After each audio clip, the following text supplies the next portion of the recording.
Look at the size of her. He'll need a wagon just to carry her home." One man snorted from the back of the gathered crowd, his breath white in the crisp winter air, and a ripple of laughter spread like a contagion across the town square. "Don't trip on your dress, girl. The mayor doesn't want a cracked board," a woman called, half smiling, half scowling, clutching her child to keep him from staring too openly. Maribel Huxley stood in the center of it all, her cheeks blazing against the cold, her hands trembling just enough that the fraying lace at her cuffs shook like a tiny flag in the wind. She had come here for a wedding, not a public trial, but the moment Mayor Silas Reddick had stepped up to the platform with his booming voice and officious tone, it became clear that this was as much a spectacle as any auction.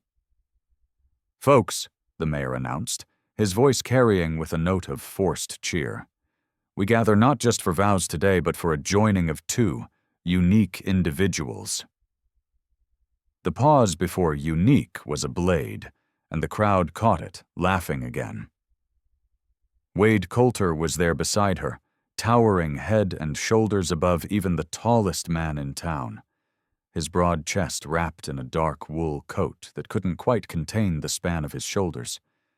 He had been called Giant since boyhood, but no one had ever dared mock him to his face, not until they saw the woman he intended to marry.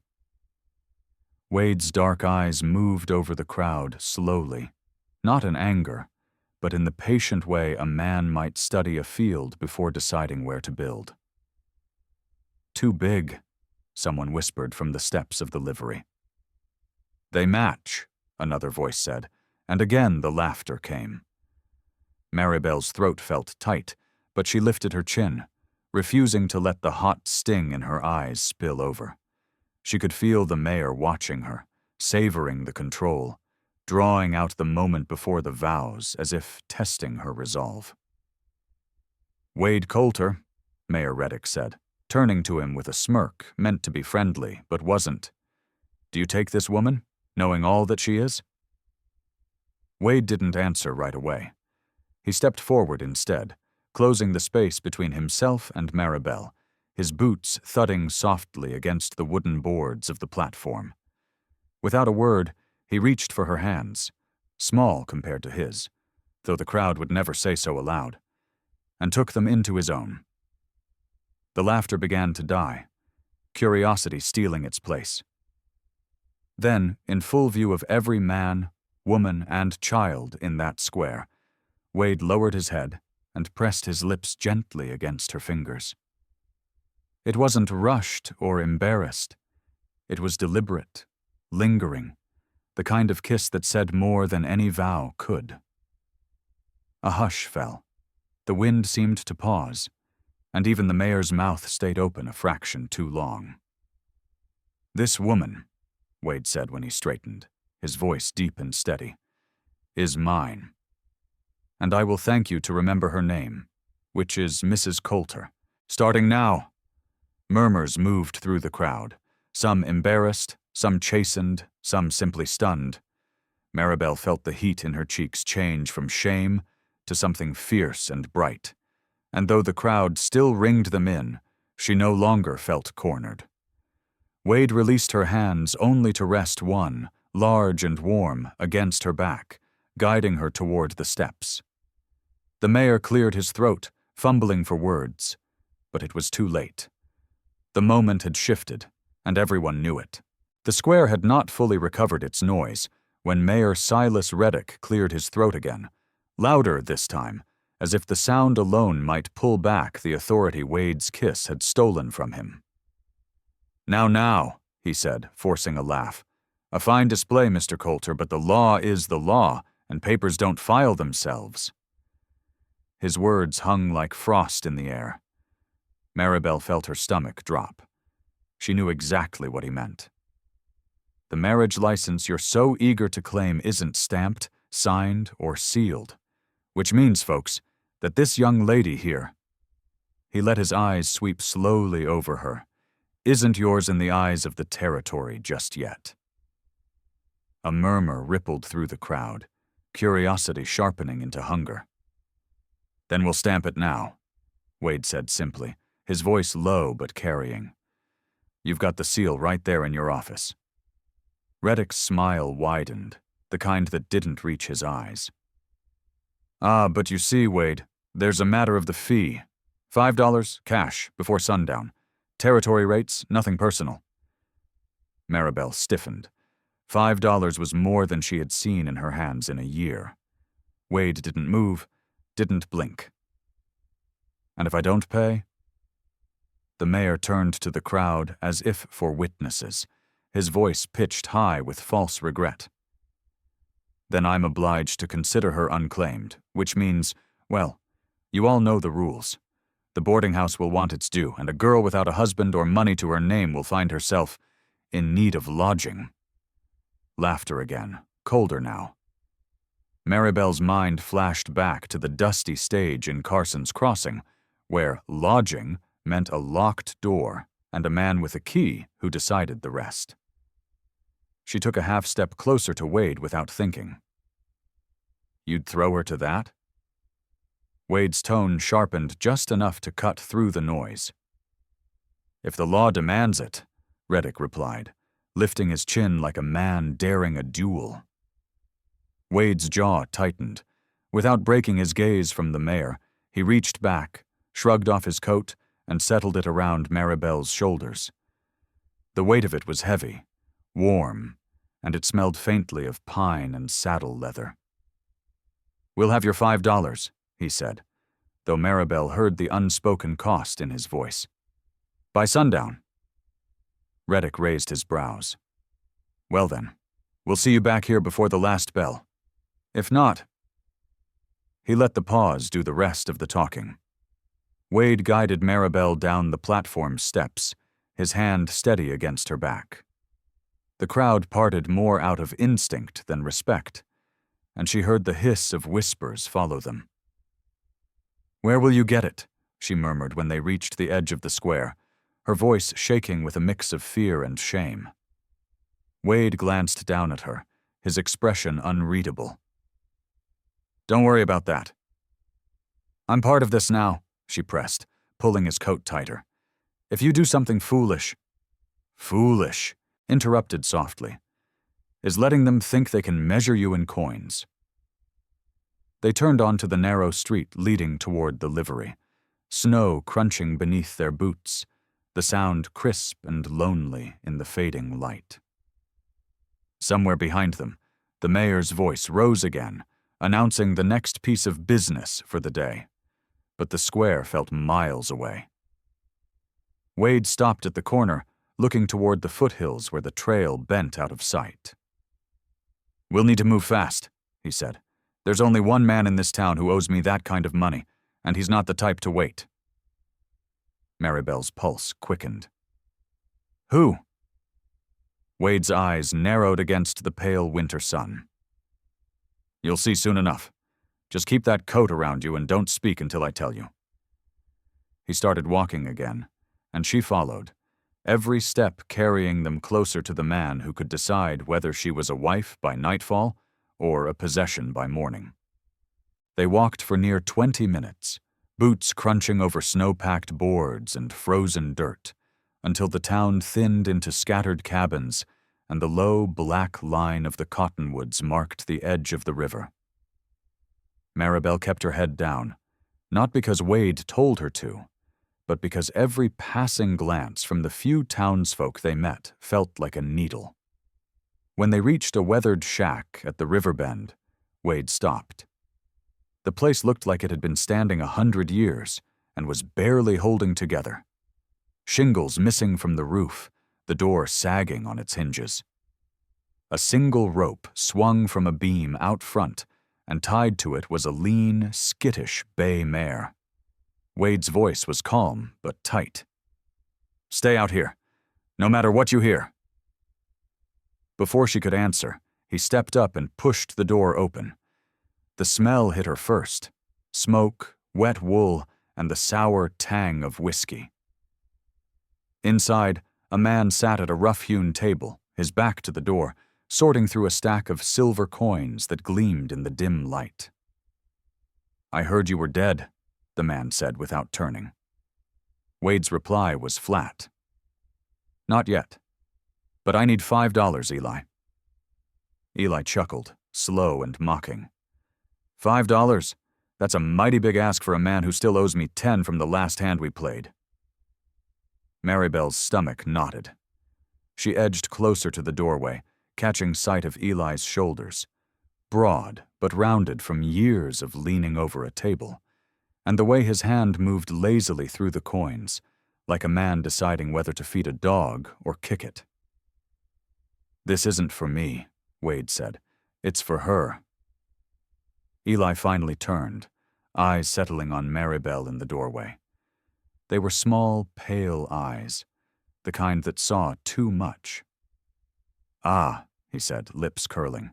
The too big bride. I heard about the show in the square. Guess you like making a spectacle.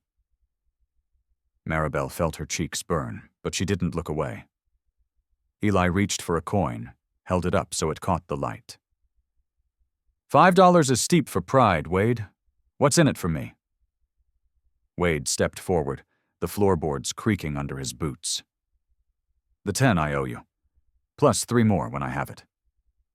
Eli leaned back, studying him. $13. That's worth more than some land out here, but I'm not sure you're good for it. The silence stretched. Outside, the river ice groaned under the shifting current.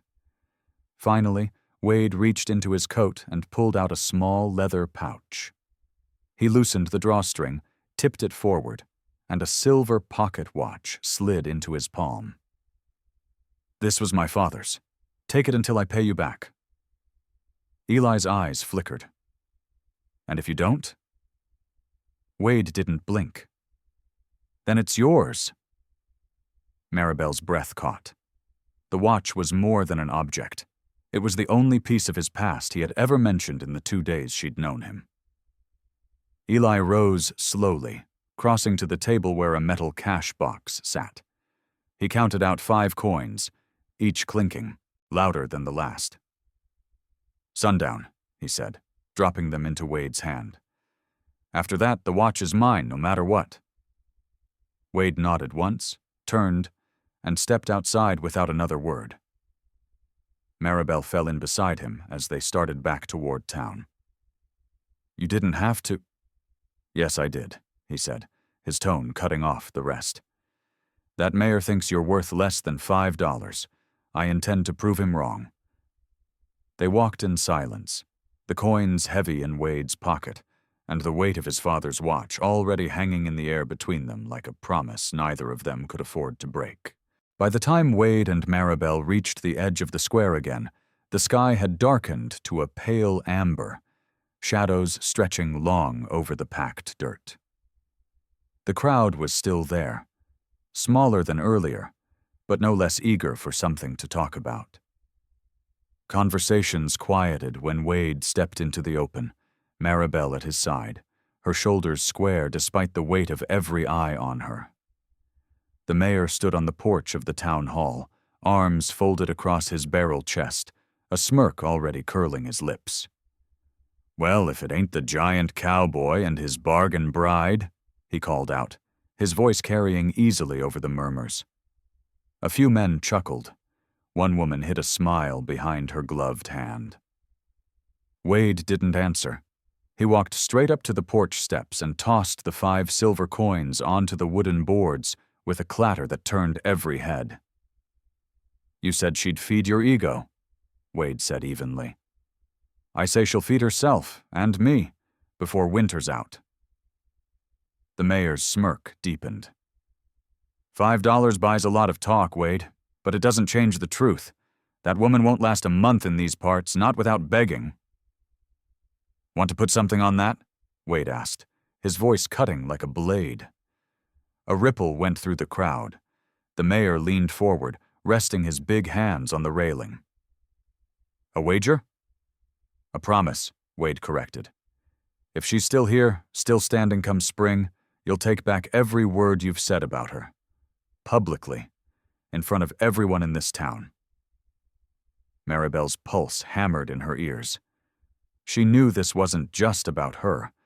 It was about every man or woman the mayor had ever humiliated for sport. The mayor stroked his mustache, pretending to think. And if she's gone? Wade's jaw tightened. Then I'll muck your stalls for a year. Gasps and low laughter broke out from the gathered townsfolk. And now that, the mayor said, is a wager worth my time? He straightened. But I don't take promises without interest. You want me in? She proves herself right now, in front of them. He jerked his head toward the crowd. You got bread in your cabin? Milk in your pail? Bring it here and show them you can keep a man fed. Maribel's face burned. She didn't have bread, milk, or even a cabin to her name. The mayor knew it. Before she could speak, Wade's voice cut through the square. She doesn't need to bring anything. I'll put her to work now. You'll see. He turned to Maribel, lowering his voice so only she could hear. Go to Molly's bakery. Ask for what's in the oven, not the shelf. Bring it here. She hesitated. But something in his eyes, steady, unshaken, made her move. The crowd parted as she walked, some whispering, others watching like hawks. At the bakery, Molly looked her over, then without a word handed her a still warm loaf wrapped in rough cloth. For Wade? She asked. Maribel nodded. For Wade. When she returned, Wade took the bread and held it up so everyone could see. Then, without ceremony, he tore it in half, handed one piece to Maribel, and bit into the other. You see? He said to the mayor. She'll feed me, and she'll feed herself. A hush fell over the square. It wasn't just the act. It was the defiance in it, the quiet refusal to bow to humiliation. The mayor's eyes narrowed, but he said nothing.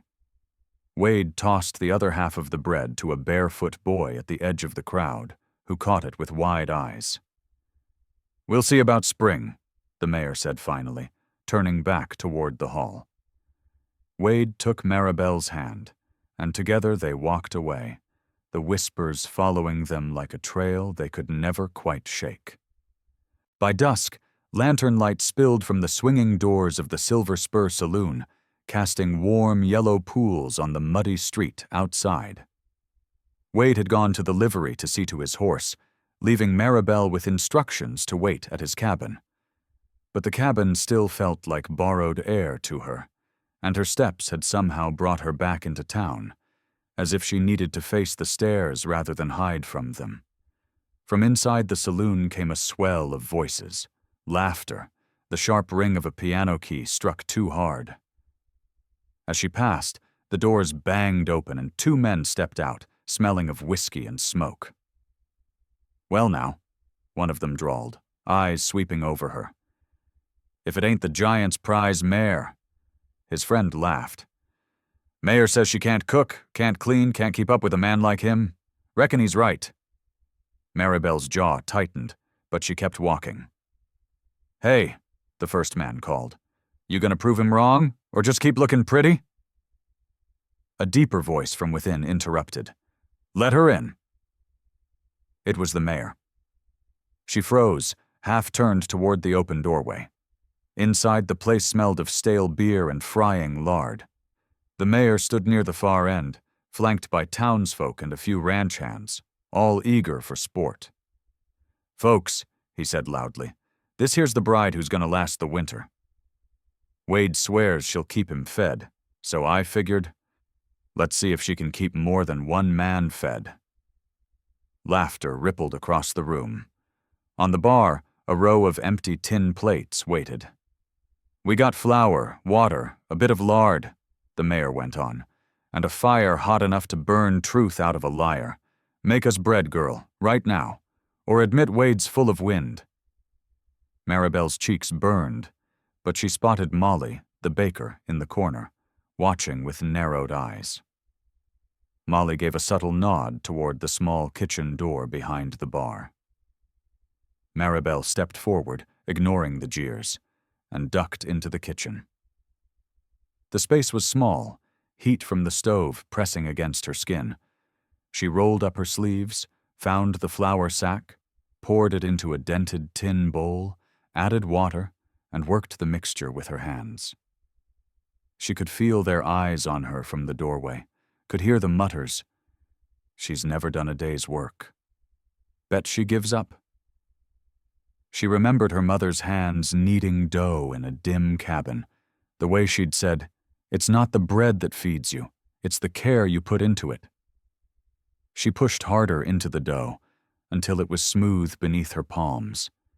She shaped it, placed it on a pan, and slid it into the stove's heat. The minutes stretched. The mayor leaned against the bar, confident this would end in smoke or ash. When the bread came out, golden and smelling of home, she cut thick slices, set them on the tin plates, and carried them out one by one. The first man to taste it, one of the mayor's own poker partners, took a bite, paused, then another. "Well," he said slowly, "if Wade eats this all winter, he'll be the luckiest man in the county." The mayor's smirk faltered, just for a breath, but long enough for everyone to see. Wade's boots sounded on the floorboards then, his shadow filling the doorway. He took the last slice from the counter, bit into it, and grinned at Maribel as though she'd just won him a bet he'd never doubted. "Told you," he said to the mayor. "She'll feed me and more." A hush fell. The laughter was gone, replaced by something heavier. Respect. Maribel set the last plate down, hands steady. She didn't say a word. She didn't have to. The next morning, frost still clung to the hitching posts, and the air was sharp enough to sting lungs, but the Silver Spur's back room was already warm, with the scent of coffee and the low murmur of voices. Mayor Granger sat at a corner table, his hat tilted forward, shadowing his eyes. Across from him lounged Eli Brandt, the owner of the saloon, and two of the wealthier ranchers from the North Range, men who never missed an opportunity to meddle in another man's business if there was a wager to be made. "Bread, for heaven's sake," the mayor muttered, tapping a thick finger against his mug. "She made bread. Now every fool in town thinks she's a miracle bride." Eli smirked. "Looked like Wade thought so last night. You see the way he looked at her? Man's got a soft spot bigger than his spread." One rancher chuckled. "Soft spots don't last through winter. She's green as spring grass. You want her gone? Test her where Wade can't help." The mayor's eyes narrowed. "What did you have in mind?" "Sewing," the other rancher said, "or milking, or chopping wood, something that'll blister those soft hands. Folks will laugh again." Eli leaned in. "Or make it bigger. A public wager. Say, if she can last a month doing every chore Wade needs, without help from him, you'll pay her in gold. If she fails, she leaves town." The mayor rubbed his chin, slow smile spreading. Public humiliation with a pot of gold at the end? That's a story folks will come to see. And if she fails, and she will, the whole county will know Wade's nothing but a sentimental fool. He sat back, imagining the crowd, the whispering, the smirks as Maribel stumbled through tasks too big for her frame. "We'll make the first test tomorrow. Wood chopping at the edge of the cottonwoods. Every man and woman there to watch." The ranchers nodded in approval. "You'll need a reason to make it fair," Eli said. "Tell him you're just ensuring she can keep her man fed and warm. No wife worth her salt can't chop a stack for winter." The mayor grinned. "Perfect. And we'll set the axe twice as heavy as Wade's." Outside, unaware of the plotting, Maribel was at Wade's cabin, sweeping the small porch. Her sleeves were rolled up, hair pinned back in a way that framed her face without the frills she'd worn on their wedding day. She moved slowly, but there was a quiet steadiness in the way she worked, as if each small task planted her a little deeper into the ground she stood on. Inside, Wade sorted through a box of tools. "Town's quieter this morning," he called through the open door. "That's either a blessing or trouble brewing." She smiled faintly, but didn't answer.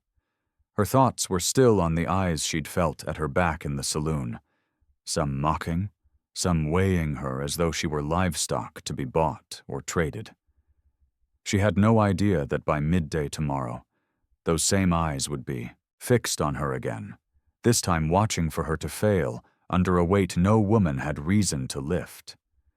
Back in the mayor's smoky corner, the deal was sealed with the scrape of chairs and the creak of the saloon door swinging shut.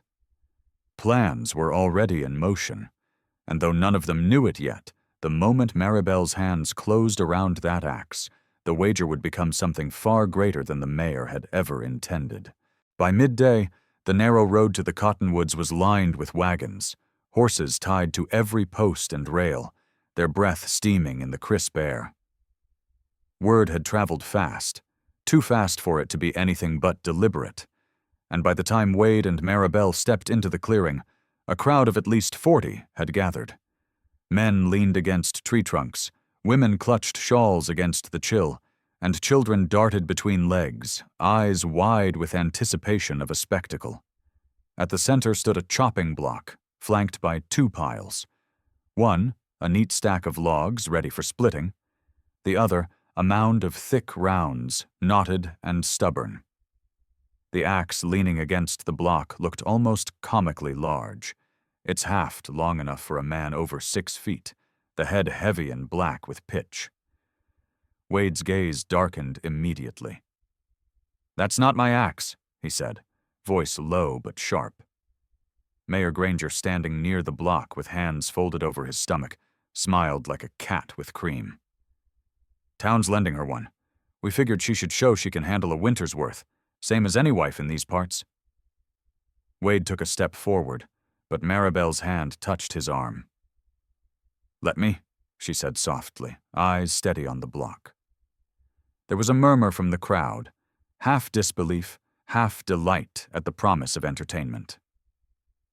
$5 says she can't split one, a rancher called from the back. 10 says she doesn't last 10 minutes, another barked, and coins began to clink into a hat making its way through the onlookers. Wade's jaw flexed. This is a fool's show. Maribel bent, lifted the axe with both hands, and felt the weight drag at her shoulders. It was heavier than she expected, the cold iron biting her palms. She glanced at Wade, who was watching her with a frown that was almost pain. Then she looked at the block. Her first swing was clumsy, the blade glancing off the log's edge, sending a shiver up her arms. Laughter rippled through the crowd. "Careful, girl," Eli called, leaning against a post. "Don't want to ruin that dress." Maribel reset her stance, drew a slow breath, and swung again. This time the axe bit deep, lodging in the heartwood. A murmur ran through the onlookers, quieter this time. She yanked the blade free, muscles straining, and set another log. Her third swing cracked it clean in 2. Someone clapped. Someone else shushed them. She kept going. Each log was a battle, her boots slipping slightly on the frosted ground, her arms trembling with effort. After 6 splits, her breath was ragged, and a bead of sweat trickled down her temple despite the cold. Wade stepped forward. "Enough," he said, voice carrying. "You've proved—" "Not yet," she interrupted, gripping the axe until her knuckles whitened. The crowd leaned in, sensing a stubbornness they hadn't expected. 10 logs became 12. The laughter had faded into an uneasy quiet. Even the mayor's smirk had faltered. Maribel's shoulders burned, her hands throbbed, but she lifted and brought the axe down again, and again, each swing a refusal to be small, to be mocked, to be sent away. When she finally set the axe aside, her chest heaving, the stack she'd built was taller than her waist. A hush fell, broken only when a little boy near the front whispered, "She's stronger than Pa." Wade moved to her side, brushing a strand of hair from her damp forehead. "You done?" he asked. She nodded. "For now?" The mayor cleared his throat, trying to gather the moment back under his control. "Well, The wager's for a month, Mrs. Wade. This was just day one. But his voice lacked the triumph he'd come to hear, and in the shifting glances of the crowd, something had changed. By the time Wade had taken Maribel's arm and steered her towards the edge of the cottonwoods, the crowd had begun to break apart into small, murmuring knots. Some shook their heads, others glanced back at her with something halfway between respect and worry. Wade could feel her arm trembling, not from fear, but from the strain of swinging that cursed axe, and every instinct told him to get her home, sit her by the fire, and keep her there. But just as they reached the hitching post where his horse waited, a loud voice rang out from behind. "Hold up there, Wade!" Mayor Granger's boots crunched over the frost as he strode forward, a folded slip of paper in his hand. "We're not done." Wade turned slowly. "She's met your little test. Split more wood than any two men here could manage in an hour." "Oh, I'll grant you she's got grit," the mayor said, smiling like he was humoring a child. "But you see, folks around here, they expect more from a bride, especially one who came in on a wager of her own." The crowd shifted, drawn back like moths to a lantern. "What are you playing at, Granger?" Wade asked, his voice cold. "Just keeping things fair," the mayor replied, holding up the paper. "It's a list, 12 tasks, one for each week until winter ends. If she completes them all, no one can question her place here. Fail even one." He let the sentence hang. A man near the front smirked and muttered, "Bet I know which one she'll fail first." Maribel stepped forward before Wade could answer. "What's the first task?" The mayor's grin widened. "Tomorrow morning, you'll join the women in the wash yard. 30 pounds of laundry to scrub, boil, and press. Not just your own, mind you. The ranch hands, the stable boys, and mine." A ripple of laughter moved through the crowd. "You think I haven't done laundry before?" she said evenly. "Not in water that'll freeze your fingers to bone," an older woman called out. "Nor with 20 eyes watching to see if you quit," added another. Wade clenched his fists. "You're trying to make a spectacle of her." "No, Wade," the mayor said. "I'm making sure she's worthy of standing beside the biggest man in 3 counties. Folks want proof she's not hiding behind your size." "She doesn't have to prove a damn thing to you," Wade snapped, but Maribel's hand touched his again. Light, steady. "If it's proof they want, I'll give it," she said, locking eyes with the mayor. "But when I'm done, it won't be me who's ashamed." The mayor chuckled. "We'll see. Wash yard, sunrise." He turned and sauntered off, the list still in his hand. As the crowd began to disperse again, voices carried, "She'll never last. Bet she's gone by week's end. That cowboy's in for a lesson." Wade watched them go, his jaw working. "You don't have to do this, Belle," he murmured. She met, his gaze, her eyes bright with something fierce. "They think I'm too big to be a bride, too soft to work, too proud to bend. Let them watch. Let them see." He studied her a moment longer, then nodded once. "Then I'll be there at sunrise, with hot coffee and a chair for when you're done proving them all wrong." As they rode back toward town, the cottonwoods faded behind them, but the whispers they'd left there followed, carried on the cold wind, building into a storm that would break in the morning. By the time the first gray light bled into the sky, the wash yard behind Granger's store was already alive with the hiss of boiling water and the clatter of tin buckets. Frost rimed every surface, the rails, the tubs, even the pump handle, turning the air sharp enough to sting the lungs. Wade had been there for half an hour, leaning against a post with his hands in his coat pockets, a battered tin cup of coffee steaming beside him on the railing. He'd made certain to bring an extra, thick, black, and hot enough to thaw stone, for Maribel. She arrived on foot, her boots crunching over the frosted dirt, hair tucked under a scarf, sleeves rolled up over her forearms despite the bite in the air. In her arms she carried the laundry bundle the mayor had dumped on her porch last night, a tangled heap of shirts, trousers, socks, and undergarments, each stiff with dirt or sweat. As she stepped into the yard, the small knot of townsfolk waiting to witness the test turned toward her. "Thought she'd sleep through it," a man muttered. "She'll be gone by the second tub," another said with a chuckle. Two women by the pump, Hattie and Belle from the saloon, looked her up and down with barely hidden smirks. "This ain't no sewing circle, sweetheart," Hattie called. Maribel didn't answer. She walked straight to the first washtub, set down her bundle, and plunged her hands into the steaming water without flinching. Wade stepped forward, setting the coffee within her reach. She gave him a brief nod of thanks, but kept working, her hands already swirling soap into the cloth. The mayor appeared then, strolling into the yard with his hands clasped behind his back, like a man inspecting stock.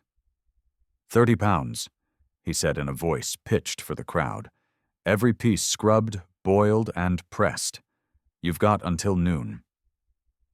She wrung out the first shirt and slapped it onto the washboard, the rhythm of her scrubbing quick and steady. Water splashed over her hands, sending thin rivulets down her wrists, but she didn't pause. By the third garment, a thin mist of steam had curled into her hair, dampening the scarf against her forehead. Wade stood nearby, a silent wall, meeting every smirking glance with a stare hard enough to make them look away. By mid-morning, the pile of filthy laundry had become a heap of wet, clean cloth, steaming in the cold air. Maribel's fingers were red. The skin along her knuckles split in places, but she kept moving, her breath visible with each exhale. "Getting tired yet?" the mayor asked when she moved to the last tub. She looked him dead in the eye and said, "Ask me again when you can see the bottom of the pile." A ripple of laughter, genuine this time, ran through the onlookers, though Granger's smile faltered. At the pump, Hattie muttered something under her breath, but Belle elbowed her and whispered, "She's got more grit than you thought." When the church bell tolled noon, the last shirt hung on the line, dripping clear water onto the frost-hardened ground. Maribel straightened, wiped her hands on her apron, and said, "That's £30, clean as the first snow." The mayor stepped forward to inspect, running a finger along a sleeve, then a collar. He could find no dirt. "Well," he said after a pause, "week 1, passed." He turned and walked away without meeting her eyes. Wade stepped up then, placing his coat over her shoulders. "Coffee's gone cold," he said, "but I've got a fire waiting at home." As they left the yard, the murmurs followed them. Not the jeers of the morning, but low voices wondering what she might do in week 2. By the next morning, word of Maribel's first victory had swept through Bitter Creek like a brush fire in dry grass. The women at the mercantile were whispering about her hands, how they'd seen them raw and split, yet still moving like a wheel in high water. The men at the saloon muttered into their mugs about the way she'd stood up to the mayor without flinching. Even the blacksmith, who rarely spoke to anyone, told a customer, "She's got steel in her spine, that one." Wade heard all of it while making his rounds, but he kept his face unreadable, though inside he carried a growing ember of pride. The mayor, however, was not about to let a newcomer become the town's darling without paying for it. That morning, he sat at a table in the back of the saloon, a ledger open before him, a thin cigar burning in his fingers. Across from him sat Hattie and Belle, who leaned forward like conspirators. "Laundry didn't break her," Hattie said. "What's next, Granger?" The mayor smirked, jotting something in the ledger. "Strength and endurance, publicly, so there's no doubt when she fails." He took a slow draw on the cigar. "The wagon yard is flooded from last night's rain. We'll set her to hauling barrels of grain from the storehouse to the mill, Each one weighs near 100 pounds. That ought to put her back in her place. Belle tilted her head. And if she doesn't fail? His eyes hardened. Then we'll find something else. Everyone has a breaking point. By mid-afternoon, the word had been posted, literally nailed to the post outside the mercantile in neat, sharp handwriting. Challenge 2. Haul 10 barrels from storehouse to mill before sundown. No aid allowed. Townsfolk gathered in knots, their breath steaming in the cold air, eager for a second spectacle. Wade read it once, jaw tightening, then strode toward the storehouse, where he found Maribel already standing in the doorway. She was wearing the same scarf from yesterday, her hands bandaged at the knuckles. "I suppose you've seen the notice," she said without turning her head. "I have," Wade replied, stepping closer. "And I'll be damned if I stand by while they—" She cut him off with a shake of her head. "You can't help me. You know the rules." He studied her face, the determination there, and nodded slowly. "Then I'll walk alongside. No one can tell me I can't watch." When the challenge began, the mayor stood at the far end of the muddy wagon yard, arms folded. The barrels, lined up in 2 rows, looked impossible for a woman of Maribel's size to move. She approached the first, crouched low, and tipped it onto its edge, rolling it forward inch by inch. Mud splashed up her skirt, soaking her boots, but she kept moving. Some in the crowd jeered, "She'll never make it," but others began to murmur in support, remembering the laundry yard. Wade walked beside her, hands in his pockets, speaking only, when her breath grew ragged. "One at a time. That's all this is. One at a time." Barrel by barrel, she crossed the yard, the muscles in her arms trembling, her back bent under the strain.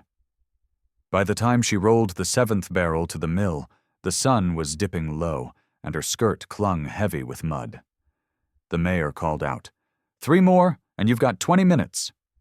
She wiped her brow, smearing dirt across her cheek, and went back for the 8th. With only minutes to spare, the 10th barrel thudded against the mill wall. The mayor stepped forward, expression unreadable. "Well," he said, "seems you've passed again." His tone held no praise, only calculation. As the crowd began to disperse, Wade offered his hand to Maribel, but instead of taking it, she leaned briefly against his arm, catching her breath. "What's next?" she asked, eyes on the mayor's retreating back. Wade's voice was low. "Whatever it is, we'll be ready." By dawn the next day, the air over Bitter Creek had turned knife-sharp, the kind of cold that burned the inside of your nostrils, and the mayor wasted no time in posting his newest challenge, this time on the saloon door itself, so no one could miss it. Challenge 3. Cross the river, carrying 2 sacks of grain before midday. Both sacks must remain dry. No aid allowed. The ink was still damp when the first townsfolk began gathering, their breath curling like smoke, their chatter rising in a hum of anticipation. Some grinned as if expecting entertainment. Others watched with the worried tightness of those who knew the river's winter. Current could drag a body under. Wade read the notice, felt his jaw lock, and immediately made for Maribel's boarding room above the bakery, where he found her lacing up her worn boots with quiet, deliberate motions, her hair tied back, her face pale but steady. "You know the river's swollen from last night's melt," he said, leaning against the doorframe. She didn't look up. "I know. That's why he picked it." Wade stepped inside, lowering his voice. "Maribel, this isn't laundry or barrels. This is dangerous." She tightened the last lace and stood, meeting his gaze. "If I back down now, I'll never have a say in this town again."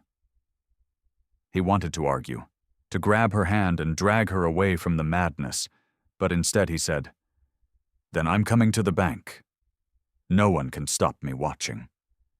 By mid-morning, the whole town had migrated to the river's edge, where the current churned brown and white beneath a skin of broken ice, the sound of it loud enough to drown out murmured prayers. The mayor stood tall on the far bank, a smug silhouette against the pale winter sky, flanked by Belle and Hattie, who looked far too comfortable for the weather, their hands tucked in fur-lined muffs. On the near side, 2 burlap sacks, each stamped with the mill's seal, sat waiting on the mud. Maribel approached, her skirt hem already stiff with yesterday's dried mud, and lifted the first sack to her shoulder with a grunt, then the second, balancing them across her back. The crowd's noise dropped to a hush, broken only by the river's roar. Wade moved to the edge, boots sinking in wet earth, ready to wade in if the current took her. Rules be damned. The first step into the icy water drew a gasp from the onlookers, the cold hitting her so hard she almost lost her grip. But she dug her heels into the riverbed, feeling for each foothold. The sacks shifted dangerously, their weight threatening to pitch her sideways, yet she pressed on, the water climbing to her knees, her thighs, her waist, numbing every inch it touched. A chunk of ice drifted past, striking her hip and spinning away. Behind her, someone shouted, "She won't make it halfway." And another voice, sharp, female, answered, "Watch her." Midway across, the current surged, sucking at her skirts, and the right sack slid, lower. She gritted her teeth, shifting her weight, and pushed forward, one small step at a time. The far bank seemed impossibly far until suddenly it wasn't. Her boot hit gravel instead of silt, and she lunged the last few feet, collapsing onto the bank with both sacks still dry, her breath coming in ragged clouds. The mayor's smile was thin, his eyes hard. "Well done," he said, his voice carrying no warmth, only the hint of another test forming in his mind. Wade reached her in moments, kneeling to check her hands, her lips, the raw flush on her skin. She caught his wrist before he could speak. "He's not finished," she whispered, her eyes locked on the mayor. "And neither am I." When the sun rose the next morning, pale gold over the cottonwoods, the mayor's final challenge was already nailed to the post in the center of town, and it drew a crowd before the baker had even lit his ovens. The words, written in his bold, arrogant script, read, "Final test. Ride the black stallion through the main street without being thrown. The stallion will accept no rider unworthy." People whispered the name, Coal Devil, a horse the mayor had bought at auction from a ranch 3 counties over, known for bucking off every man who had tried to break him. It was a test meant to humiliate, maybe even injure, and the townsfolk knew it. Maribel stood in front of the notice, her jaw set like stone, her gloved hands tightening until the seams strained. Wade pushed through the crowd to her side. "You don't have to do this," he said low, his voice edged with both urgency and anger. She didn't look at him, only at the stallion snorting in the corral across the street, steam curling from his nostrils like smoke from a forge. "If I stop now, Wade, then everything before this means nothing." He stared at her a long moment before nodding once, his face grim. "Then I'll make sure the ground's clear when you land. If you land." By the time the mayor arrived, flanked by Belle and Hattie in their fur-lined coats, the street was lined with townsfolk pressed shoulder to shoulder, their breath making fog in the cold morning air. "Let's see if our too-big bride can ride like a proper lady," the mayor called, his voice carrying over the murmurs. Belle laughed, high and sharp, but it was quickly drowned by a rumble of disapproval from the crowd. Maribel crossed the street slowly, her skirts brushing the frost-covered boards, and stepped into the corral. The stallion's eyes rolled white at the sight of her, his muscles bunching under his coal-black coat. She moved like she had all week, deliberate, calm, letting him see her, hear her voice. "Easy, boy," she murmured, her hand resting lightly on the saddle's horn. The mare smirked, clearly expecting her to be thrown within seconds. She swung into the saddle in one smooth motion, the crowd gasping at the boldness of it, and for a heartbeat, the stallion froze. Then he exploded, bucking, twisting, his hooves striking sparks on the frozen earth. Maribel clung low and tight, her knees gripping, her hands moving with the rhythm of his fight. The mare leaned forward, waiting for the fall, but instead the stallion lunged forward, bursting out of the corral and down the main street like a black storm. The crowd parted in waves, gasping and cheering as she rode, guiding him between wagons and past the saloon, her voice a steady hum in his ears. Halfway down the street, the impossible happened. The stallion's pace eased, his head dropping, his ears flicking back toward her. He was listening. By the time they circled back, the cheers were deafening. She dismounted. Without a stumble, her hand on the stallion's neck as he stood calm beside her, breathing hard, but no longer fighting. Wade stepped forward, his grin breaking through days of worry. The mayor's smirk had vanished, replaced by a face gone pale with fury. "Seems," Wade said loudly enough for all to hear, "that the stallion knows worth when he feels it." A woman in the crowd shouted, "Better than you do, Mayor." Laughter rippled through the onlookers, and Bell's face flushed deep red. The mayor opened his mouth, but the crowd surged closer. Not to her, not to him, but around Maribel, voices calling her name, hands reaching to clap her back, offers of bread, of firewood, of work at decent wages. Wade moved to her side, his arm brushing hers, not in possession but in solidarity. "You've done more than win, Maribel," he said quietly. "You've made them see you." She turned to look at him, her breath clouding between them. "And you?" she asked. His eyes didn't waver. "I saw you from the start." Behind them, the mayor backed away toward his office, his authority dissolving in the warm press of a town that had just chosen its own heart. Please, like, share, and subscribe to support more true-hearted stories on Stories Left Behind. If you'd been there to see the mayor fall silent, would you have joined the cheers or said something more?